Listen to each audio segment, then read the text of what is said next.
Geetanjali hospital का GI surgery विभाग उम्मीद खो चुके रोगियों के लिए बना नई आशा की किरण।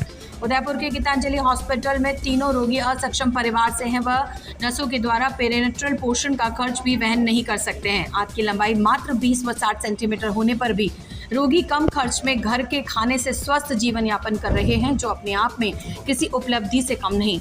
गीतांजलि हॉस्पिटल सर्व सुविधा युक्त हॉस्पिटल है। यहाँ आने वाले रोगियों की जटिल से जटिल बीमारियों का नवीनतम तकनीकों द्वारा एक्सपर्ट्स की टीम निरंतर इलाज कर रही है। गीतांजलि हॉस्पिटल के जीआई सर्जरी विभाग के HOD doctor Kamal Kishore Bishnoi, doctor आकांक्षा सोनी व टीम के द्वारा 3 बहुत ही चुनौतीपूर्ण व अचंभित कर देने वाले केस अपने आप में किसी चमत्कार से कम नहीं।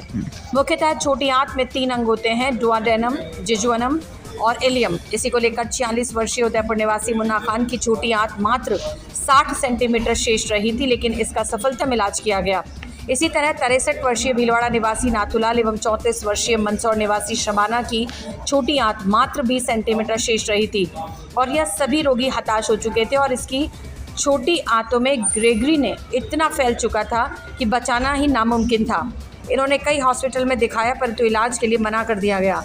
रोगी जब गीतांजलि हॉस्पिटल आए तब जीआई सर्जरी विभाग की टीम द्वारा रोगियों को आश्वासन दिया गया व इन सभी गंभीर रोगियों के सफल ऑपरेशन किए गए। ये जो तीनों केस थे, तीनों केस के अंदर एक कॉमन चीज़ थी कि तीनों के अंदर आंतों का जो ब्लड सप्लाई है, खून की जो नस है, वो नस ब्लॉक हो गई।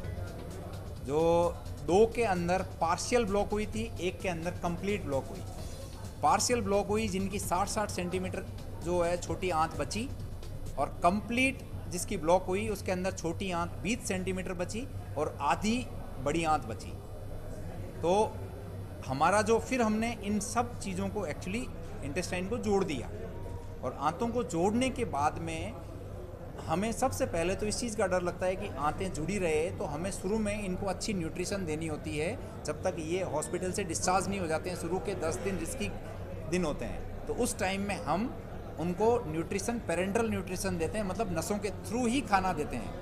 और उसके बाद में क्या होता है कि हम नसों के थ्रू खाना देने के जैसे ही उनकी आंत एक बार जुड़ गई और ये खाना खाने लग गए, तो उसके बाद में ग्रेजुअली हम चाहते हैं कि इनकी इंटेस्टाइन उस फॉर्म में आ जाए कि भाई ये इनकी अपने आप काम करनी शुरू कर दे, और जितनी आंत बची हुई है उतनी आंत से ही इनका काम हो जाए। तो उसके बाद में जैसे मैंने बताया है कि इनको कार्बोहाइड्रेट, प्रोटीन और फैट का जो सिंप्लीफाइड फॉर्म है वो हम देते हैं, और बाकी विटामिन्स और मिनरल्स को सिंप्लीफाइड फॉर्म में देते हैं। तो धीरे धीरे आंत उनके अडाप्ट करती है, और इन पेशेंट्स को नसों से न्यूट्रिशन देने की ज़रूरत नहीं पड़ती, जो बहुत महंगी है। तो फिर धीरे धीरे ये बंदे आप और हमारी तरह नॉर्मल हो जाते हैं, और नॉर्मल होने के बाद में हम उनके ऊपर से सारे रेस्ट्रिक्शन हटा देते हैं।